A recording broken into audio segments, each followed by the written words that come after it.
नमस्कार, Rajasthan top 10 news में आपका स्वागत है। आइए बात करते हैं आज की ताजा खबरों पर। राजस्थान की नवगठित 16वीं विधानसभा का पहला सत्र बुधवार को शुरू हुआ। सत्र के पहले दिन नवनिर्वाचित विधायकों को शपथ दिलाई गई। सबसे पहले सीएम भजन लाल शर्मा, उप मुख्यमंत्री दिया कुमारी और प्रेमचंद बेरवा ने शपथ ली। इसके बाद एक एक करके अन्य विधायकों ने शपथ ली। हालांकि शपथ के दौरान पूर्व सीएम अशोक गहलोत और सचिन पायलट की बांह पर काली पट्टी नजर आई। गहलोत और पायलट के अलावा कांग्रेस के अन्य विधायकों की बाह पर भी काली पट्टी बंधी थी।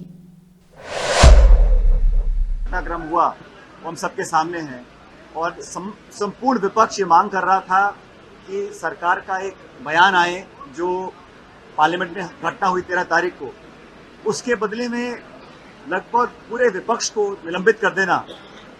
लोकसभा में, राज्यसभा में 140-141 सांसदों को निलंबन करना, मैं समझता हूँ बहुत बड़ा गलत काम हुआ है संसद के अंदर, और सभी हमारे कांग्रेस पार्टी के विपक्ष के लोग इसको गलत ठहराते हैं। आज हम लोगों ने विधानसभा के अंदर काली पट्टी बांधकर इस अलोकतांत्रिक कदम का विरोध किया है, और मैं मानता हूं कि लोकतंत्र में विपक्ष की आवाज को दबाने का काम केंद्र की सरकार कर रही है। संसद में अगर कोई जवाब मांगता है या जवाबदेही तय करता है तो विपक्ष को निलंबित कर सदन के बाहर करने का जो ये लगातार क्रम बढ़ रहा है, पहले 1-2 बार होता था, अब लगातार हो रहा है, और 30, 40, 50, 150 सांसद अगर निलंबित हो जाएंगे तो लोकतंत्र के लिए बहुत अच्छे संकेत नहीं है। इसका विरोध करते हुए हम सब लोगों ने आज जयपुर में राजस्थान विधानसभा के अंदर अपने हाथों पे काली पट्टी ली।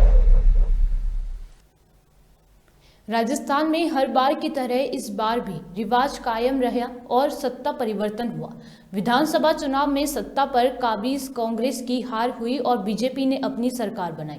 इस बीच कांग्रेस नेता और पूर्व डिप्टी सीएम सचिन पायलट की चुनाव परिणामों के बाद पहली प्रतिक्रिया आई है।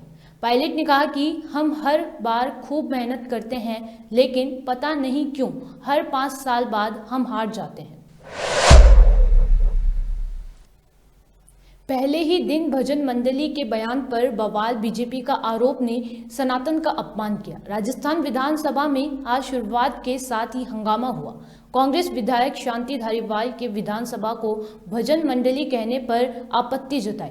धारीवाल ने कहा कि अचानक सदन बुलाने पर आपत्ति की।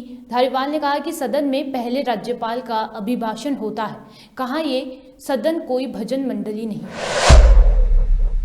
बुढ़ापे में उनकी मति भ्रष्ट हो गई। कभी बोलता है मर्दों का प्रदेश, उसको शर्म नहीं आई। बूढ़े आदमी, बुजुर्ग आदमी इस समय नमोकार मंत्र का जप करे, राम नाम का जप करे, भगवान का भजन करे, इस प्रकार के गंदे बोल न बोले। काली पट्टी बांध आए, क्या संदेश देना चाहते हो? खुशी का माहौल है, प्रसन्नता का माहौल है, और कुशासन चला गया, डिलीट मार दी गई है सरकार को। अब तो समझ जाओ, देशतुल्य जनता तुम्हें डिलीट मार चुकी है। उसके बाद काली पट्टी बांध के विरोध कर रहे हैं हमारा। फिर कह रहे हैं कि यहाँ भजन मंडली आ गई, ये भजन मंडली। अरे साहब, भजन से क्या आपत्ति है तुम्हें? भजन अच्छी चीज़ है। भजन मंडली आ गई, भजन करेगी, सत्संग करेगी, 36 कौम को साथ लेगी, सबका विश्वास जीत के विकास करेगी, और तुम्हें इन बातों से क्या आपत्ति है? ये परिवार में हम लोग सामूहिक रूप से संगठित होकर और यहाँ विकास का काम के लिए आज हुए हैं। शपथ का कार्यक्रम हुआ है और ये लोग आज मुख्यमंत्री भजन लाल शर्मा ने कहा कि आमजन को सस्ती तथा निर्बाध बिजली आपूर्ति राज्य सरकार की प्राथमिकता है। इस हेतु दीर्घकालीन आवश्यकताओं को ध्यान में रखकर कार्य योजना बनाने की जरूरत है। उन्होंने कहा कि राज्य में अक्षय ऊर्जा के क्षेत्र में भी अपार संभावनाएं हैं। इसका विस्तृत अध्ययन कर योजना बनाई जाए। केंद्रीय मंत्री गजेंद्र सिंह शेखावत ने कहा कि प्राचीन काल से भारत दुनिया भर में ज्ञान, विज्ञान, कला और संस्कृति का केंद्र बना हुआ था, लेकिन देश में एक ऐसा दौर आया कि विदेशी शासकों और औपनिवेशिकों युग की वजह से भारत की संस्कृति को भारी नुकसान हुआ था। लीगेसी का प्रतीक ऐसा बनी हुई थी। देश में पहली बार ऐसी सरकार बनी है जो अपने उद्गम से, जिस प्रेरणा के साथ में वो काम करते, उस प्रेरणा के चलते हुए पूर्णतः भारतीय मानसिकता से ओतप्रोत है। भारतीय संस्कृति के पुनर्जागरण के पुरोधा बनकर के माननीय प्रधानमंत्री नरेंद्र मोदी जी ने न केवल भारतीय संस्कृति और परंपरा का संरक्षण किया है, अपितु सांस्कृतिक राजदूत के रूप में इसके पुनर्जागरण का अभूतपूर्व और विलक्षण उपक्रम करके एक बार फिर भारतीय संस्कृति को एक नई जीवंतता प्रदान करते हुए विश्व के पटल पर उसे हिमालय के सदृश ऊंचाई और समुद्र सी गहराई को वापस पुनर्स्थापित करने में सफलतापूर्वक काम किया है। आज उनके प्रयासों के चलते हुए नई पीढ़ी के करोड़ों भारतीय भारत की संस्कृति में अपने लिए एक सम्मान का प्रतीक खोजते हुए अपने आप को भारतीय कहलाने में गर्व की अनुभूति करने लगे। मित्रों, हम सब भलीभांति जानते हैं कि प्राचीन काल से भारत दुनिया भर में आध्यात्म, ज्ञान, विज्ञान, कला और संस्कृति का केंद्र ऐसा बना हुआ था। लेकिन देश में एक ऐसा दौर आया कि विदेशी शासकों और औपनिवेशिक युग के चलते हुए भारत की संस्कृति को भारी नुकसान हुआ था। आज पिछले 10 साल के इस दौर में उस सब को वापस सहेजने समेटने की दिशा में माननीय प्रधानमंत्री स्थानीय स्टेशन धौलपुर में अमृत भारत स्टेशन योजना में चल रहे निर्माण कार्यों का आगरा मंडल के डीआरएम तेज प्रकाश अग्रवाल ने निरीक्षण किया। उन्होंने कार्य को लेकर इंजीनियर से जानकारी ली और कार्य में गति लाने के दिशा निर्देश भी दिए। लगातार प्रकाशित खबरों के बाद डीआरएम ने धौलपुर स्टेशन पर यात्रियों को हो रही असुविधा को लेकर जायजा लिया है। सांसद से विधायक बने राष्ट्रीय लोकतांत्रिक पार्टी के संयोजक हनुमान बेनीवाल ने कहा कि भाजपा की सरकार भले ही बन गई हो, लेकिन इससे कोई फर्क राजस्थान में पड़ेगा ऐसा लगता नहीं है। कांग्रेस और भाजपा की सरकार में कोई फर्क नहीं है। पेपर लीक का मामला हो या बलात्कार की घटना का, इनमें कोई कमी नहीं आई है। रखना चाह रहे थे। मैंने जब शपथ ली थी उसके बाद मैं ये रखना चाह रहा था कि दोनों उप मुख्यमंत्री नर्वस थे, तो क्या इनको बिना पोर्टफोलियो के रखोगे या इनका पोर्टफोलियो कम से कम बता दो कि इन उप मुख्यमंत्री का ये काम होगा। बहुत परेशान थे, नर्वस थे, मैं उनकी बात रखना चाह रहा था, उनके अधिकार को लेकर। सर, एक उपराष्ट्रपति को लेकर बातें चल रही है। वो कुछ नहीं, वो सोना पॉलिटिकल स्टंट है। मैं तो कोई जो सांसद जो कर रहे थे उनकी कोई मंशा ऐसी नहीं थी, वो बंगाल के सांसद थे।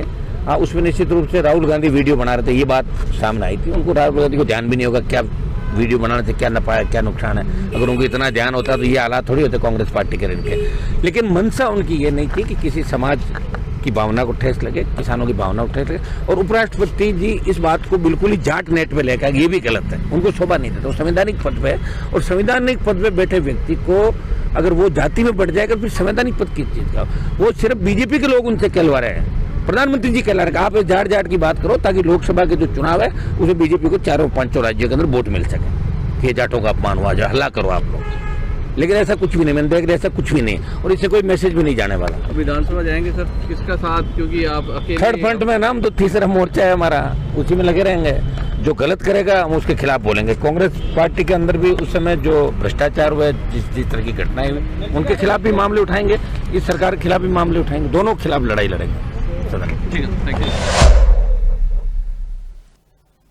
राजस्थान के पूर्व उप मुख्यमंत्री और टोंक से विधायक सचिन पायलट अपने 2 दिवसीय टोंक दौरे के दूसरे दिन सूर्यतालपुरा गांव पहुंचे, जहां उन्होंने नाबालिग मृतक के परिवार से मिलकर अपनी संवेदना व्यक्त की। साथ ही पुलिस अधिकारियों को जल्द से जल्द 4 दिन से पहले 13 साल के नाबालिग छात्र अमरीश मीणा की हत्या के आरोपियों को गिरफ्तार करने के दिशा निर्देश दिए। गंभीर विषय है और पूरे गांव में शोक भी है और लोग आतंकित भी हैं। मैंने जो एसपी साहब से बात की है और पूरी टीम लगा रखी है, लेकिन ये इसका खुलासा बहुत जल्द होना ज़रूरी है। और जिस प्रकार का ये कृतज्ञ हुआ यहाँ पहले कभी हुआ नहीं है, तो इससे पूरा माहौल बहुत गंभीर बना हुआ है। और मैंने सांत्वना दी है परिजनों को जिनके बच्चे की इस प्रकार मौत हुई है, लेकिन इसका पूरा खुलासा होना बहुत ज़रूरी है। पुलिस ने टीम लगा रखी है, लेकिन हम सब चाहते हैं सहयोग करें और जल्द से जल्द इसका खुलासा हो कि ऐसे कौन वो लोग हैं जिन्होंने इस प्रकार की हत्या को यहाँ पे अंजाम दिया। और इस क्षेत्र में इस प्रकार की घटना पहली बार ऐसी हुई है। तो मैं उम्मीद रखता हूँ कि बहुत जल्द इसका खुलासा होगा और भविष्य में इस प्रकार की घटना नहीं होगी, इसकी जिम्मेदारी पुलिस लेगी। उन्होंने मुझे पूरा विस्तार से बताया कितनी टीम लगा रखी हैं, उन्होंने साइबर एक्सपर्ट्स लगा रखे हैं, डॉग स्क्वाड लगा रखे हैं, 25 लोगों की टीम बना रखी है और वो पूरी मैपिंग कर रहे हैं, लेकिन अभी तक कुछ सुराग हाथ लगा नहीं है। आज 5वां दिन है, तो मैं उम्मीद रखता हूँ कि बहुत जल्द इसका कुछ ना कुछ खुलासा होगा और जो भी इसके लिए रिस्पॉन्सिबल होगा उसको जल्द पकड़कर सख्त से सख्त सजा मिलेगी, ऐसा मैं उम्मीद करता हूँ। अब इसमें बीजेपी कांग्रेस की बात नहीं है, ये तो ऐसा बच्चा छोटा था, नाबालिग था, स्कूल जाता था, कुएं के पास इस प्रकार उसको मारकर बांधकर उसकी हत्या की गई है। ये अपने आप में बहुत असहनीय और अमानवीय कांड हुआ है और जिसने भी किया है, जो भी वो लोग हों, उनको पकड़ा जाना चाहिए बहुत जल्दी। और मैंने आज प्रशासन से, पुलिस से भी सख्त शब्दों में कहा है कि इसका पश्चिम राजस्थान के जैसलमेर जिले में नए साल के जश्न को लेकर एक और जोर शोर से तैयारी चल रही है। होटल और गेस्ट हाउस सभी बुक हैं। जैसलमेर, बब्बर, मगरा और मजदूर पाड़ा इलाके में 2 युवक कोरोना संक्रमित मिलने पर स्वास्थ्य विभाग ने एहतियात के तौर पर दोनों मरीजों को क्वारंटाइन कर दिया है। के बाद में जैसलमेर जिले में आज सुबह ही समाचार मिला कि वही जो पॉजिटिव 2 केस आए हैं। तत्काल जो केस आए थे वो जैसलमेर शहर के थे, 2 अलग अलग क्षेत्र के थे, एक बब्बर मगरा का था और एक जो है मजदूर पाड़ा, वहाँ के लोग थे। दोनों केसेज के घर पे टीम चली गई, वहाँ जाके तो उनको होम आइसोलेटेड कर दिया गया है। वहाँ पे जो केसेज है उनके जो कॉन्टेक्ट में है उनकी सैंपल्स ले लिए गए हैं और उनकी जांच करवाई जा रही है।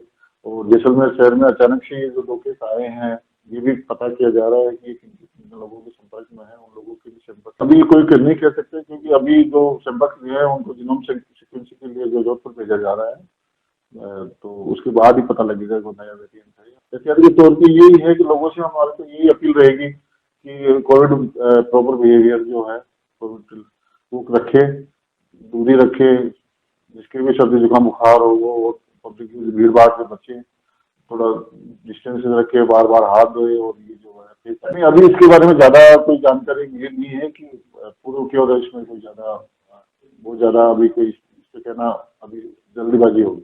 तो सबसे पहले तो ये रहेगा कि जो होटलियर्स है हमारे जहाँ वो लोग रुकते हैं, वहीं पे हम जो है होटलियर्स को भी पाबंद करेंगे कि वो जो भी आ रहा है उसको जो है बिहेवियर के लिए उनको मोटिवेट करें और कोशिश ये रहेगी कि इसको हम नियंत्रित रख पाए। इसके अलावा भी जो हमसे अरब सागर से बने वेदर सिस्टम के कारण राजस्थान के मौसम में बदलाव देखने को मिल रहा है। प्रदेश में अगले सप्ताह से कड़ाके की सर्दी का दौर शुरू होने की संभावना है। मौसम विभाग के अनुसार एक नए पश्चिमी विक्षोभ के प्रभाव से 22 दिसंबर को पश्चिमी राजस्थान के जैसलमेर, जोधपुर, बीकानेर, नागौर, चूरू, हनुमानगढ़ और श्रीगंगानगर जिलों में कहीं कहीं हल्की बारिश और बूंदाबांदी होने की संभावना है। राजस्थान टॉप 10 न्यूज में आज के लिए सिर्फ इतना ही। देखते रहिए पॉपुलर टीवी। धन्यवाद।